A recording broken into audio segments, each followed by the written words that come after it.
ആലപ്പുഴ പുന്നപ്രയിൽ നാടിനെ നടുക്കി ക്രൂരപീഡനം. 14 വയസ്സുകാരിയെ പിതാവും ബന്ധുക്കളും ചേർന്ന് 4 വർഷമായി പീഡിപ്പിച്ചു. പെൺകുട്ടി സുഹൃത്തിനോട് വിവരങ്ങൾ തുറന്നു പറഞ്ഞതോടെയാണ് പരാതി പോലീസിലെത്തിയത്. സംഭവത്തിൽ പിതാവടക്കം 3 പേരെ പോലീസ് അറസ്റ്റ് ചെയ്തു.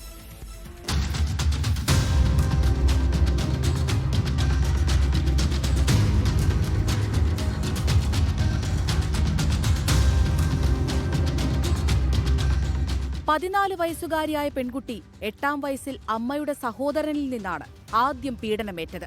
പോലീസ് പിടിയിലായ ഇയാൾ ജാമ്യത്തിലിറങ്ങി ആത്മഹത്യ ചെയ്തു. ഇതോടെ അമ്മ കുട്ടിയെ ഉപേക്ഷിച്ചു. പിന്നീട് CWCയുടെ സംരക്ഷണയിലേക്ക് മാറ്റി.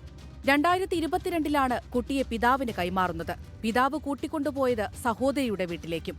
ഇവിടെ വെച്ചാണ് വർഷങ്ങൾ നീണ്ട ലൈംഗിക വൈകൃതത്തിന് പിതാവ് മകളെ ഇരയാക്കിയത്. ഇതുകൂടാതെ പിതാവിന്റെ സഹോദരീ ഭർത്താവും പിതാവിന്റെ സഹോദരിയുടെ മകനും മറ്റൊരു ബന്ധുവും പീഡിപ്പിച്ചു. പിതാവിനൊപ്പം വീട്ടിലിരുന്ന് മദ്യപിച്ച ശേഷമായിരുന്നു ബന്ധു പീഡനത്തിനിരയാക്കിയത്. പെൺകുട്ടി സുഹൃത്തിനോട് കഴിഞ്ഞ ദിവസം പീഡന വിവരം തുറന്നു പറഞ്ഞു. ഇതോടെയാണ് പരാതി പോലീസിലെത്തുന്നത്. കുട്ടിയുടെ മൊഴി വിശദമായി രേഖപ്പെടുത്തിയതോടെ മനസാക്ഷിയെ ഞെട്ടിക്കുന്ന വിവരങ്ങൾ പുറത്തായി.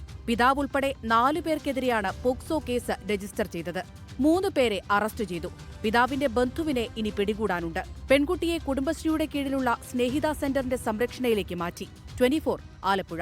ലോകത്തെവിടെയായാലും ഏത് സമയത്തും 24 വാർത്തകളും ഓഗ്മെന്റഡ് റിയാലിറ്റി പാക്കേജുകളും എക്സ്പ്ലെയിനറുകളും വിശദമായി കാണാൻ ഞങ്ങളുടെ YouTube ചാനൽ നിങ്ങൾക്ക് സബ്സ്ക്രൈബ് ചെയ്യാം.